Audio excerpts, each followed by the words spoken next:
타자 swai ukha sum phamma sira swai si phamba nungai do male hoi napi su phajana haure swai sum phamma si atha padigi yeng padadi swai se pat oi pukri oi ui upambi manga taruk siga upambi manga taruk ta natte he upambi taret ni tu asigi kharapik pa siga asta hori se atadagi nangi angang ba phizol duga hori ba upal sigi mathakta saliba achouba lei angang ba siga ukhong sida ikhoini fam ba sidi asong wang madagi yenglakpada phajabana loiramani ha film gi sinamga malamoi tro phajara yamna nang su phajai aishu isa thagat pai wati natte adum yabani da yaida phajaida aduna bu aina pungau ngauri ni kaino Aikoini swai sida isai phajaba maga saklaga upal sing sidaga mathang nga thadana adagi lampak sidaga hip thadana nangna adagi di asigi ising sida song thakiba adagi di nangsi suphau phogolaktraba laina ga lowraba as haidi na ti tragedy gi film gi sin mi ayu bi thak oiduni kaino adu shu haidi hoine aikoini budi paknare phajare ado khoi swai de he khainaba nupana sel pairaba aduga nupina masak phajaraba adoidi yare na ado akhoni makti loi oire ko do yes hai su hai bane nupana sel paiba adagi nupina masak phajaraba adum yare ado tha gine lupali sing ani hunba maru khara yauri ba ado tha ani shure ba hundaba ngasidi lupali sing manga khata piramu ba as thaja namu nangbu mamang thagi marup ki nebra kaino lising ohum angondi lohouda ine lawe adu resu marup to yap me ba yauri se awun pot kharagi marup yauri adagi dine luhung bakanda ne nayum da loi puraka doiba pakhat kanu ibungo ai nayum hainu hai kaino nangi su yum moi joini kaino la dia tabadadi nungai he nungai ni ado wama haige sum ai apambani ko kaya pambano aigi wafam se chanaba ya ba ya daba nang ta dang amtadi tabiyo haibani ta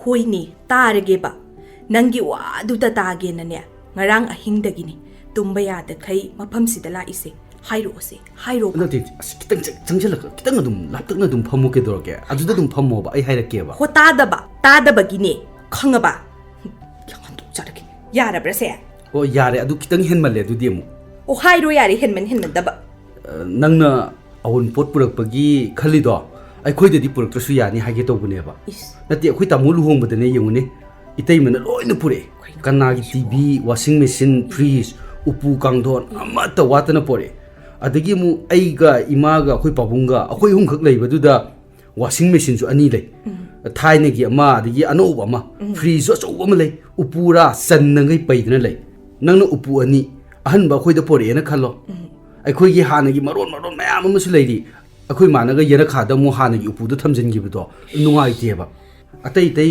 Koli कुंबोदी कया लेते gas cylinder अहुम नि लेरिसे खंगाबा होय कांगथोल बुदी double bed बुदी लेते को अदुदी double bed अमगा आइगी फिरोल Kharga अदगी उपु अमगा ओ यारे अदुना यारे अस मीना नोकनानिदा मीना कैसु खंबिदौ नते नंग वादो चटबा यारोइबा अदो अस ngasai de amuk naksale handak ni hena mu changsile kari nu ni aina kiri se nati yong tu asai de mi khara hangar anda chali se grong ga changsila ga lengnu khanga toraga seal khar lorga khoini kaina katlamadi kamai tongni aduna ni lapna phamu haido aduna pharabani adudi kaina katlani dana adu oiradi nang apamba luhongaroi adagi awun pochu pura aroi dana as nati ngasi hayeng makti matam ji sadri haibene mi thaja aigi thabaki interview se ani ne simta haido krisinoba adagi pabung su pension budi phange haibu adu oira kaidorage nangna ingonda adukan bara lak bugla I haidudi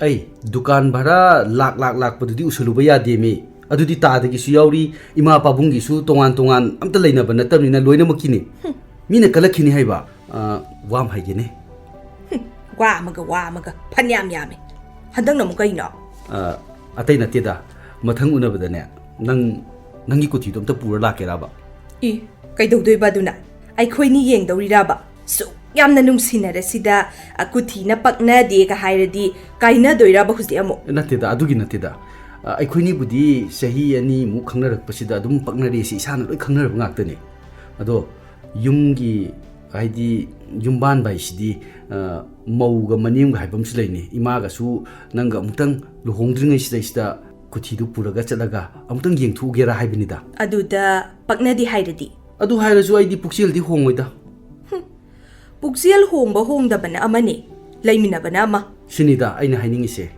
ꯊꯥꯖ ꯅꯪ ꯈꯪꯗ꯭ꯔ ꯃꯥꯜꯂꯦ ꯌꯦꯡꯉꯨ ꯅꯨꯄꯤ ꯆꯦꯜꯂꯦ ꯆꯣꯡꯉꯦꯅ ꯈꯜꯂꯣ ꯑꯗꯩ ꯀꯨꯊꯤ ꯌꯦꯡꯉꯦ ꯆꯦꯜꯂꯕ ꯃꯇꯨꯡꯗ ꯀꯨꯊꯤꯗ ꯄꯛꯅꯗꯦꯗꯅ ꯈꯥꯏꯗꯣꯛꯅꯕꯁꯦ ꯑꯩꯈꯣꯏ ꯀꯅꯥ ꯇꯥꯈ꯭ꯔꯦ ꯍꯥ ꯀꯅꯥ ꯇꯥꯈ꯭ꯔꯒꯦꯕ ꯏꯃꯥꯒ ꯄꯛꯅꯗꯤ ꯍꯥꯏꯔꯗꯤ ꯏꯁ ꯃꯃꯥꯏꯒ ꯉꯥꯡꯉꯤꯅꯦ ꯐꯥꯒꯤ ꯇꯧꯕꯅꯤꯅꯦ ꯍꯩ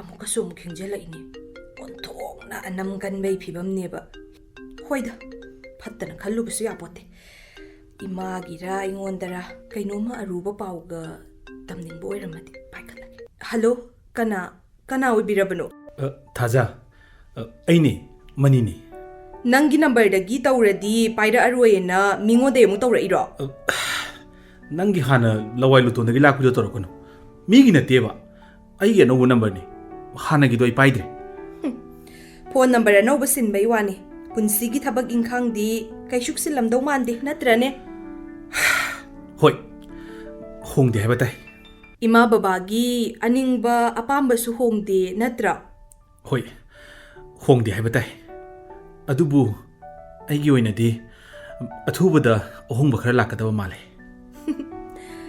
ꯍꯧꯖꯤꯛ ꯐꯥꯎꯕ ꯃꯪꯖꯥꯎ ꯃꯪꯕ ꯇꯣꯛꯇ꯭ꯔꯤꯅꯦꯀꯣ ꯊꯝꯃꯒꯦ ꯊꯥꯖ ꯉꯥꯏꯈꯣ ꯄ꯭ꯂꯤꯖ ꯑꯩꯈꯣꯏꯅꯤꯒꯤ ꯋꯥꯔꯤ ꯑꯔꯣꯏꯕꯅꯤ ꯈꯟꯅ ꯉꯥꯡꯅꯈꯤꯕ ꯑꯅꯤꯔꯛ ꯁꯨꯔꯦ ꯑꯔꯣꯏꯕꯅꯤ ꯍꯥꯏꯕꯁꯦ ꯅꯪꯅ ꯍꯥꯏꯕꯅꯤ ꯑꯩꯒꯤꯗꯤ ꯑꯔꯣꯏꯕ ꯍꯥꯏꯕꯁꯦ ꯁꯨꯛꯈꯟ ꯈꯟꯕ ꯉꯝꯗꯦ ꯑꯩ ꯌꯥꯕꯁꯨ ꯉꯝꯃꯣꯏ ꯑꯗꯨꯕꯨ ꯉꯁꯤꯗꯤ ꯑꯩꯁꯨ ꯑꯔꯣꯏꯕ ꯑꯣꯏꯅ ꯅꯐꯝꯗ ꯋꯥ ꯈꯔ ꯊꯝꯒꯦ ꯅꯪ ꯂꯣꯏꯕ ꯐꯥꯎꯕ ꯇꯥꯕꯤꯌꯨ ꯄ꯭ꯂꯤꯖ ꯁꯤꯒꯨꯝꯕ ꯃꯇꯥꯡꯗꯗꯤꯅꯦ ꯄ꯭ꯂꯤꯖ ꯍꯥꯏꯕ ꯋꯥꯍꯩꯁꯦ ꯌꯥꯝ ꯐꯠꯇꯕ ꯋꯥꯍꯩꯅꯤ ꯊꯕꯛ ꯑꯝꯇ ꯆꯠꯄꯤꯔꯝꯃꯣ ꯄꯣꯠꯇꯨꯝꯇ ꯊꯥꯡꯕꯤꯔꯛꯑꯣ ꯄ꯭ꯂꯤꯖ ꯍꯥꯏꯕ ꯌꯥꯏ ꯑꯗꯨꯕꯨꯅꯦ ꯄꯨꯟꯁꯤꯒꯤ ꯃꯃꯜ ꯂꯦꯞꯄꯗ ꯇꯨꯡꯒꯤ ꯂꯝꯕꯤ ꯄꯣꯔꯝ ꯌꯥꯠꯄꯗꯅꯦ ꯄ꯭ꯂꯤꯖ ꯍꯥꯏꯕ ꯋꯥꯍꯩꯁꯤꯗꯤꯅꯦ ꯌꯦꯛꯅꯕꯒꯨꯝꯕꯅꯤꯗ ꯊꯥꯖ ꯅꯪꯅ ꯑꯩꯉꯣꯟꯗ ꯀꯥꯏꯅꯕꯒꯤ ꯋꯥ ꯍꯥꯏꯕꯁꯦ ꯑꯩ ꯈꯥꯡꯕ ꯌꯥꯝ ꯋꯥꯏ ꯑꯩ ꯉꯥꯎꯔꯒ ꯆꯠꯇꯧꯔꯦ ꯅꯪ ꯑꯃꯨꯛꯇꯒ ꯈꯟꯊꯒꯣ ꯊꯥꯖ ꯑꯩ ꯉꯥꯎꯗꯧꯔꯦ ꯍꯥꯏꯕ ꯋꯥꯍꯩꯁꯤꯅꯅꯦ ꯄ꯭ꯂꯤꯖ ꯍꯥꯏꯕ ꯋꯥꯍꯩꯗꯨꯗꯒꯤꯅꯦ ꯁꯥꯊꯤꯕ ꯍꯦꯜꯂꯦ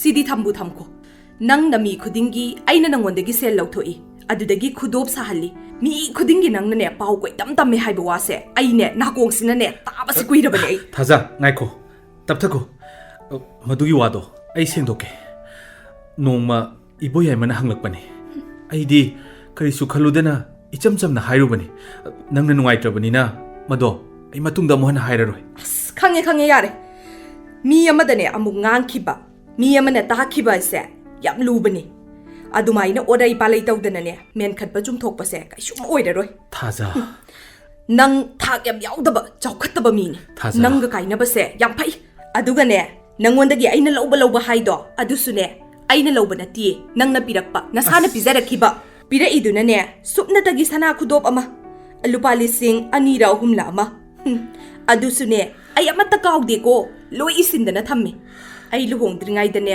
ꯁꯤꯠ ꯅꯥꯟꯅ ꯁꯤꯡꯕꯤꯔꯝꯒꯅꯤ ꯌꯥꯔꯦ ꯊꯥꯖ ꯌꯥꯔꯦ ꯅꯪꯉꯣꯟꯗ ꯄꯣꯠꯁꯤꯡꯗꯣ ꯁꯤꯡꯑꯣ ꯍꯥꯏꯈꯤꯕꯁꯨ ꯂꯩꯇꯦ ꯑꯩꯅ ꯄꯨꯟꯁꯤꯗ ꯍꯥꯏꯒꯗꯕꯁꯨ ꯂꯩꯇꯦ ꯑꯩꯅ ꯅꯪꯕꯨ ꯅꯨꯡꯁꯤꯕꯒꯤ ꯅꯪꯉꯣꯟꯗ ꯑꯩꯅ ꯊꯃꯣꯏ ꯁꯦꯡꯅ ꯄꯤꯈꯤꯕ ꯈꯨꯗꯣꯜꯅꯤ ꯑꯩꯉꯣꯟꯗ ꯃꯗꯨ ꯁꯤꯡꯕꯒꯤ ꯋꯥꯈꯜ ꯊꯥꯗꯣꯛꯑꯣ ꯑꯩ ꯃꯗꯨ ꯂꯧꯕꯁꯨ ꯉꯝꯃꯣꯏ ꯑꯣ ꯍꯥꯏꯁꯤꯅꯗꯤ ꯁꯨꯛꯂꯧ ꯂꯧꯗ꯭ꯔꯒ ꯅꯄꯨꯟꯁꯤ ꯆꯨꯞꯄꯗ ꯃꯤ ꯈꯨꯗꯤꯡꯒꯤꯅ ꯋꯥꯔꯤ ꯂꯤꯗꯅ ꯂꯩꯒꯦ ꯇꯝꯒꯦ ꯁꯤꯅꯤꯅꯦ ꯊꯥꯖ ꯉꯥꯏꯈꯣ ꯅꯪꯒꯤ ꯋꯥꯗꯣ ꯀꯩꯅꯣꯝꯇ ꯆꯠꯈꯤꯗꯣꯔꯦ ꯑꯗꯨꯃꯥꯏꯅ ꯍꯥꯏꯒꯅꯨ ꯅꯪ ꯑꯩꯕꯨ ꯐꯠꯇꯅ ꯈꯟꯒꯅꯨ ꯐꯠꯇꯕ ꯈꯟꯕꯩ ꯋꯥ ꯅꯠꯇꯦꯗ ꯃꯁꯥꯅ ꯇꯥꯕꯅꯤ ꯀꯩꯅꯣ ꯑꯩꯒ ꯕꯨꯡꯆꯥꯒ ꯂꯝꯕꯤꯗ ꯆꯠꯄꯗꯅ ꯅꯪꯅ ꯂꯝꯕꯤꯒꯤ ꯃꯇꯥꯏꯗꯒ ꯒꯥꯔꯤꯒ ꯈꯥꯝꯃꯗꯅ ꯌꯥꯝ ꯅꯤꯡꯕ ꯀꯥꯏꯕꯒꯤ ꯁꯛꯐꯝꯗꯒ ꯑꯩ ꯎꯅꯕꯅꯦꯅ ꯂꯩꯔꯝꯕꯗꯣ ꯃꯇꯨꯡꯗꯒꯗꯤꯅꯦ ꯁꯨꯛꯂꯩ ꯂꯩꯔꯝꯒꯅꯨ ꯑꯗꯨꯒꯅꯦ ꯕꯨꯡꯆꯥ ꯑꯩꯈꯣꯏꯅꯤ ꯆꯦꯜꯂꯦ ꯂꯨꯍꯣꯡꯕꯩ ꯃꯇꯝꯁꯨ ꯆꯥꯎꯔꯥꯛꯅ ꯂꯦꯞꯅꯔꯦ ꯑꯩꯒꯤ ꯂꯨꯍꯣꯡꯕ ꯏꯆꯝ ꯆꯝꯅ ꯑꯗꯨꯝ ꯂꯥꯛꯑꯣ ꯄꯨꯝꯅꯃꯛ ꯀꯥꯎꯊꯣꯛꯅꯔꯁꯦ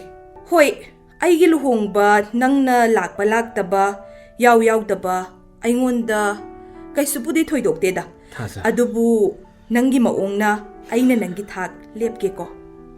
Phare thammage goodbye. Thaza Thaza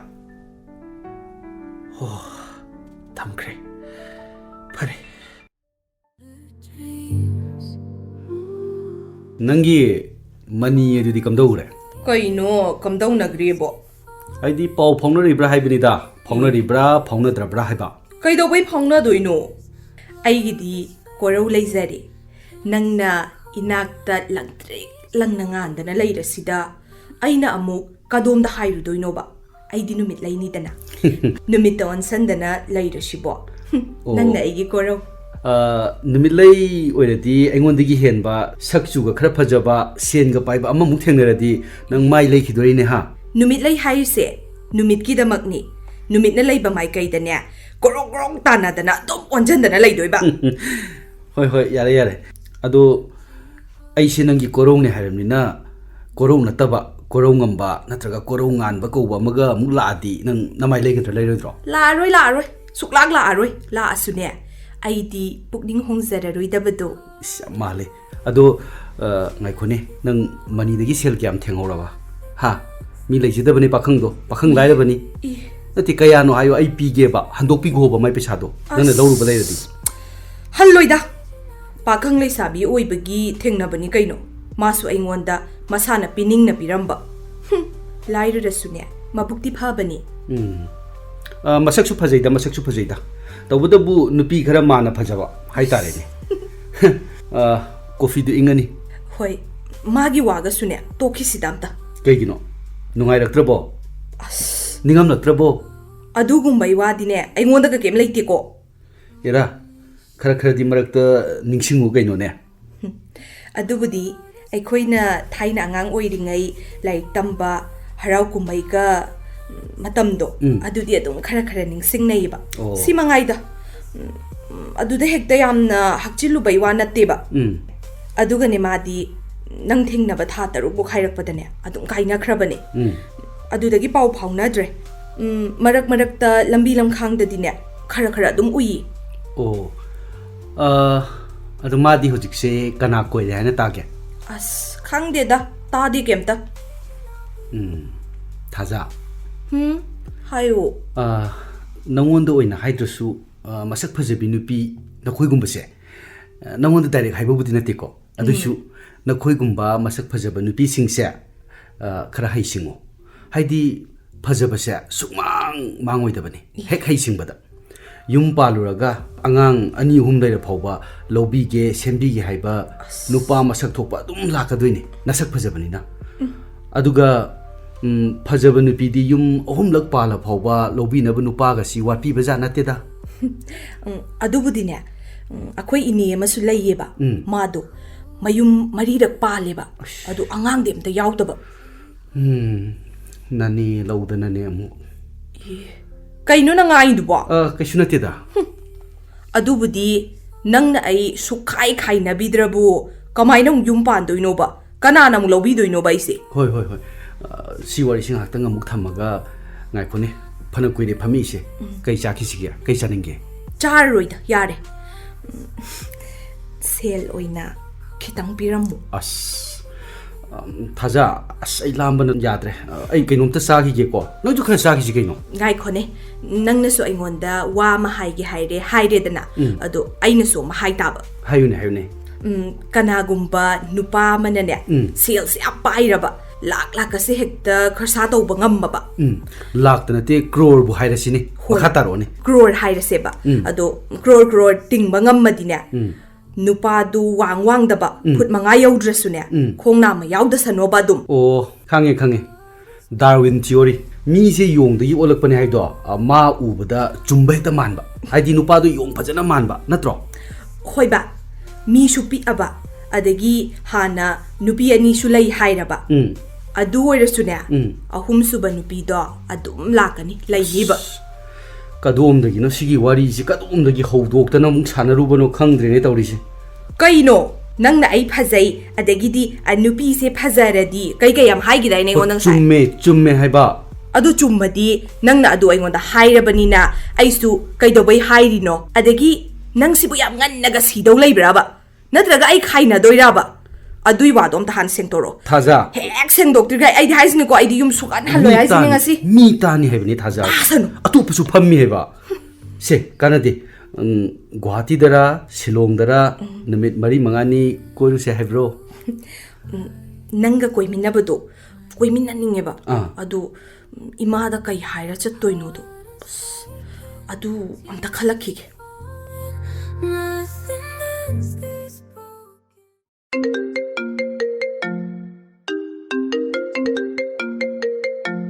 Hello, Thaja. Taiye. Ngarang phone marirak tawe paide. Ngasi su ngasai ayukte anirak tawe paide. Nang sumko ai nam chingnarabane haisine. Thaja. Nangna chingnari do. Chumme. Ige. Ai nongonda yam lale. Ai linthoi ga chele. Kari ba husikido. Asingbane ai linthoi ga chele. Mana chenbugumane. Aina nahana chingnari neba. Huran ba, tongam ba. Thome, tongam bi do khangbra, tongam bi do. Khangni no bani aina haisini, khangni haisini. Thaja amta ngai ko. Nang amta kaukhino ba. Se. Ai nang isim taw Thaja. Saukhino ba. Se. Ai khuini do. Ngasi selasi. Maga nanga nongmata da ai luhongani. Ai wasaktan haisini. Maga nanga ai nongmata da luhongani. Tobutabunya mana nupi ahandi singani. Nangna aton bi singani. Nangna selasi haragadi ai laktoriba. Nang Usitrira. Nang tholakela. Usitrira ba nangi do ingoda. Usitabana. Ai se adugumba thaki nupi do manbra ba. Huran ba, tongam ba. Khangidra no yani gi luhong ba do. Matam lepaga ne no ingkhol da ne khangbra ai se asibo oina uhanni ba khangbra ai na ai se ni thamme ai nam khangnidra na. Ai ni singe ba. Jingna ki bane ba. Ekhoina gwati lai ngai tongam bi do. Kol di lakhi bane ba. Ina jingna ba se chana di thoe ba uze.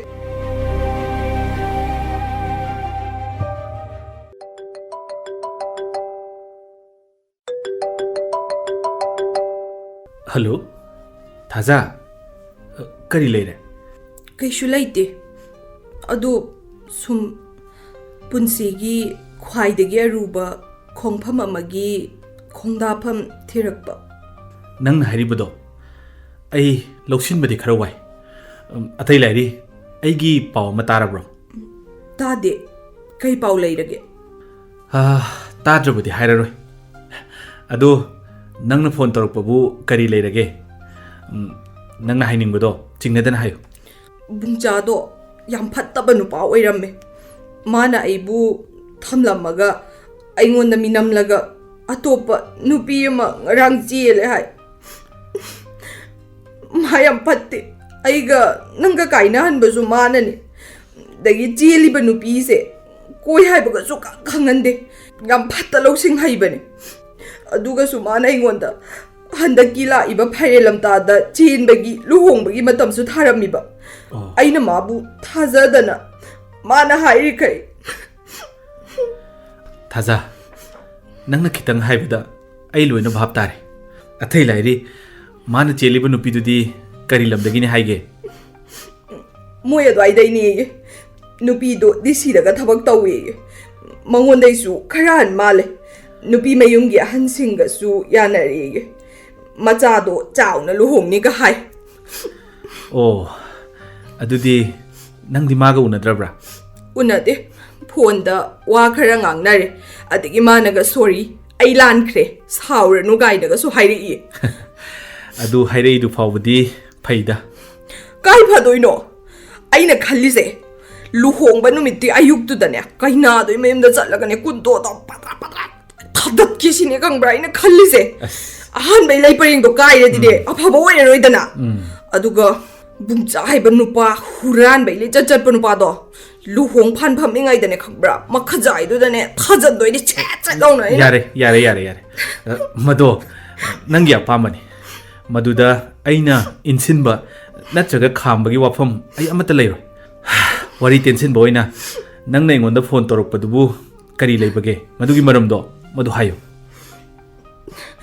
nang AG office da thawak phange hai chumbra hoi uchina ꯊꯕꯛ ꯃꯆꯥ ꯑꯃꯗꯤ ꯐꯪꯉꯦ ꯍꯥꯏꯕ ꯇꯥꯏ ꯑꯗꯣ ꯑꯇꯩꯗꯤ ꯀꯔꯤ ꯋꯥꯠꯂꯦ ꯑꯇꯩ ꯋꯥ ꯍꯥꯏꯕꯨꯅꯦ ꯑꯩ ꯕꯨꯡꯆꯥꯒ ꯀꯥꯏꯅꯔꯦꯗꯅ ꯑꯗꯣ ꯑꯩ ꯅꯉꯣꯟꯗ ꯌꯥꯝ ꯂꯥꯟꯈ꯭ꯔꯦꯕ ꯑꯩꯕꯨ ꯑꯝꯇ ꯉꯥꯛꯄꯤꯌꯣꯕ ꯗꯥꯃꯅꯤ ꯑꯗꯨꯒꯅꯦ ꯑꯩꯈꯣꯏꯅꯤ ꯍꯟꯖꯟꯅꯔꯁꯦꯕ ꯑꯃꯨꯛ ꯑꯩꯕꯨ ꯉꯥꯛꯄꯤꯌꯣ ꯀꯣ ꯗꯥꯃꯅꯤ ꯁꯤꯗꯩꯗꯤꯅꯦ ꯑꯩ ꯅꯪꯅ ꯍꯥꯏꯕ ꯌꯥꯔꯒꯦꯕ ꯀꯣ ꯗꯥꯃꯅꯤ ꯊꯥꯖ ꯅꯪꯅ ꯍꯥꯏꯔꯤꯕ ꯋꯥꯗꯣ ꯇꯥꯕꯗ ꯌꯥꯝ ꯅꯨꯡꯉꯥꯏ ꯑꯩꯒꯤ ꯄꯨꯟꯁꯤꯁꯤꯅ ꯈ꯭ꯋꯥꯏꯗꯒꯤ ꯅꯨꯡꯁꯤꯖꯕ ꯃꯤꯁꯛꯁꯦ ꯅꯪꯅꯤ ꯑꯩꯅꯁꯨ ꯊꯥꯖꯩꯗ ꯊꯥꯖꯕ꯭ꯔꯥ ꯑꯗꯨꯕꯨ ꯊꯥꯖ ꯑꯩ ꯋꯥ ꯍꯥꯏꯒꯦ ꯑꯩ ꯂꯨꯍꯣꯡꯒꯗꯧꯔꯦ ꯃꯇꯝ ꯂꯦꯞꯄꯦ ꯀꯩ ꯍꯥꯏꯕ ꯏꯃꯥ ꯍꯣꯏꯅ ꯍꯥꯏꯅ ꯁꯤꯡꯅꯕꯅꯤ ꯑꯩ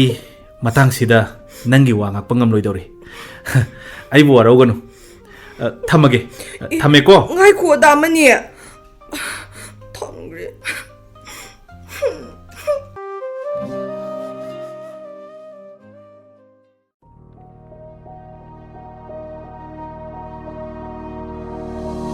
ꯑꯩ ꯍꯧꯖꯤꯛ ꯀꯩꯗꯧꯅꯤ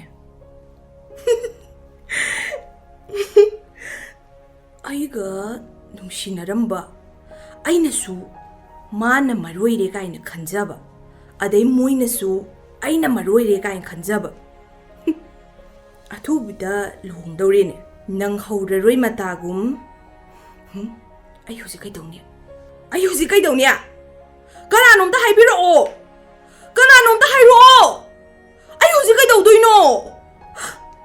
ꯀꯩꯗꯧꯗꯣꯏꯅꯣ ꯍꯥꯏ ꯕꯦꯃꯥ ꯕꯦꯃꯥꯎ ꯅꯪꯕꯨ ꯀꯩꯗꯧꯔꯒꯦ ꯍꯥ ꯕꯦꯃꯥ ꯅꯪ ꯀꯩꯗꯧꯔꯒꯦ ꯇꯨꯝꯃꯨꯔꯕ꯭ꯔꯣ ꯅꯪꯕꯣ ꯏꯃꯥ ꯏꯕꯦꯝꯃ ꯀꯗꯥꯏꯗꯒꯤ ꯇꯨꯝꯕꯅꯣ ꯕꯦꯃꯥ ꯅꯪ ꯅꯍꯥꯟꯗꯒꯤ ꯀꯩꯅꯣꯝ ꯏꯇꯧ ꯇꯧꯏ ꯀꯩꯗꯧꯔꯒꯦ ꯍꯥ ꯉꯔꯥꯡ ꯑꯍꯤꯡꯁꯨ ꯅꯪ ꯇꯨꯝꯗꯕ ꯃꯥꯜꯂꯤ ꯀꯩꯗꯧꯔꯒꯦꯕ ꯑꯩ ꯀꯩꯁꯨ ꯇꯧꯗꯦꯕ ꯅꯪ ꯆꯠꯇꯧꯕꯗꯣ ꯑꯗꯨꯝ ꯆꯠꯂꯣ ꯑꯩꯅꯦ ꯋꯥꯈꯜ ꯉꯥꯛꯇ ꯈꯟꯒꯦ ꯑꯩꯉꯣꯟꯗ ꯀꯩꯝ ꯌꯦꯠꯂꯛꯀꯅꯨꯀꯣ ꯆꯠꯂꯣ ꯍꯥꯏꯕꯅꯦ ꯀꯔꯤꯅꯣ ꯃꯁꯤ ꯐꯪꯁꯤꯕꯣ ꯐꯔꯦ ꯍꯥꯏ ꯅꯗꯣꯟꯆꯥꯗꯣ ꯑꯩ ꯎꯅꯕ ꯂꯥꯛꯀꯅꯤ ꯍꯥꯏꯕꯅꯤ ꯅꯪ ꯉꯥꯏꯍꯥꯛ ꯐꯝꯍꯜꯂꯝꯃꯨꯀꯣ ꯐꯖꯅ ꯂꯩꯔꯝꯃꯨ ꯏꯃꯥ ꯆꯠꯎꯈꯤꯒꯦꯀꯣ ꯑꯩꯕꯨ ꯀꯔꯤꯅꯣ ꯑꯩꯅ ꯈꯜꯂꯛꯂꯤꯕꯁꯤꯕꯨ ꯌꯥꯝꯈ꯭ꯔꯕ ꯃꯤꯌꯥꯝꯁꯤꯡ ꯑꯁꯤꯗꯒꯤ ꯊꯥꯞꯇꯣꯛꯅꯤꯡꯕ ꯃꯈꯣꯏ ꯑꯃꯠꯇꯒ ꯎꯅꯅꯤꯡꯗꯕ ꯑꯩꯕꯨ ꯅꯥꯏꯇꯣꯝ ꯇꯥꯕꯒꯨꯝ ꯏꯟꯊꯣꯛꯄꯤꯔꯕ ꯑꯩꯅ ꯃꯈꯣꯏꯗꯒꯤ ꯊꯥꯞꯇꯣꯛꯅꯤꯡꯉꯤꯔ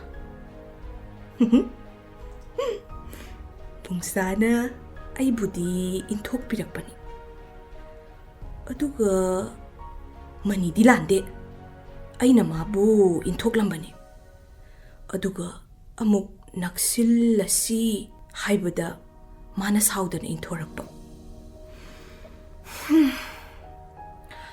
ꯃꯔꯛꯁꯤꯗ ꯃꯌꯥꯝꯒ ꯑꯩꯒꯅ ꯀꯔꯤ ꯏꯃꯥꯅ ꯀꯔꯤ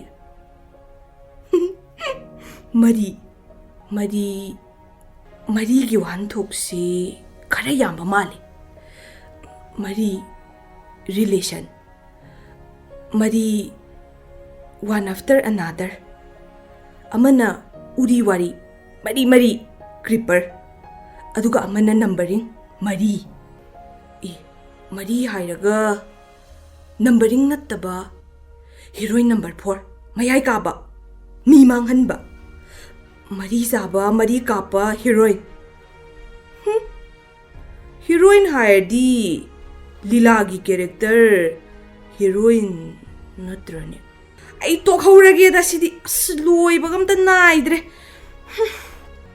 ai sibasu yaroine ai sijararoi adui saruk ne ai ne miram da ne phajaba yum adai phajaba lambi adagi thong adagi laikol phajaba mi marakta ne leizaruraga loire adaidi phajaba afaba bungjagumba di nataba थेंगनरगना अमदे हेक्ता लैसल्ला लोइरे अदु अइना सत्रिङैदा लुहोंगबा अनिदि थुगाइरम्बदि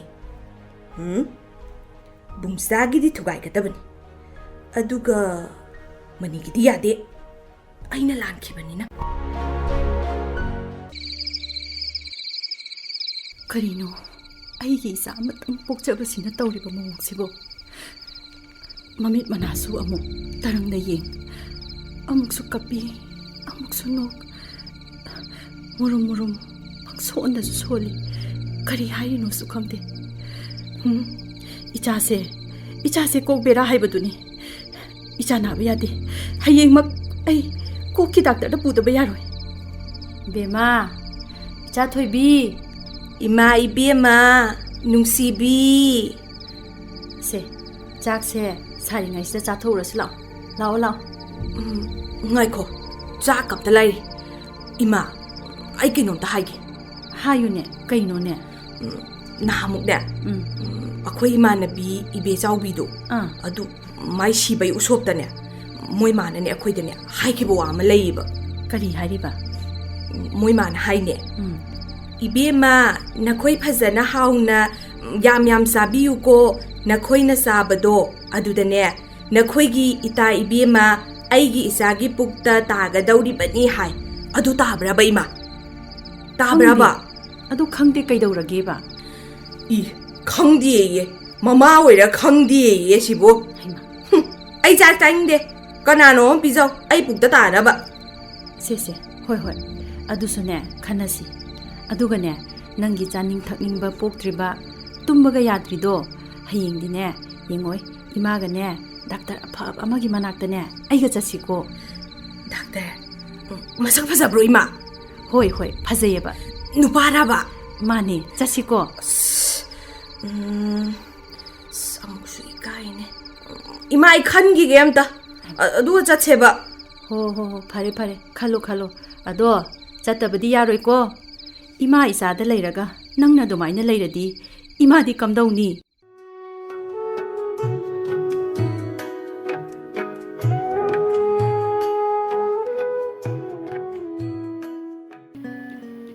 Eina Toubana Eina Phangba haiba Lila macha ama mayam puna taminakre. Hauzik Lila macha asiga mari lainaba wafam kharadang Regional Institute of Medical Sciences RIMS ki Psychiatry Department ta Professor Eina Toububiriba loinana Care and Care ki founder su oibiriba Dr. R.K. Lenindagi taminase. Yumban lambibu aduga nupi amaga nupa amagi marakta lainaba maribu aikoina choi chang onduna apapata yengduna sagat pa mari si aikoi kuina chatkadaba mande hoi mioibana afaba tankhalak pangaktani aikoina nupa amaga nupi amagi marakta lainaba mari asidi aikoina khanjabada pukchel sengna aina mangonda kari hapchinba magi awatpada kari mating pangba ngamgadage aduga mahakna ige asonmada aigi mathau taba potsingda kari pangbiba ngamgadage aduga aikoini pullaga sagatana manglomda satminabada punna pangan oiminagadaba aduguma phirep amada sagat pe yumpham madu tumkoina chatnagadaba mari amagi yumphamni haina khanjai adunga singasi uriba ngaha ki oiba kanaba phajaba asina chingba kharada yumpham oiraga sagalakpa mari si ayama matamda asumna ningba kaigali maruaina matam amatada mi ani ohumbu kansillaga amana amada khanghandaba amana amada uhandaba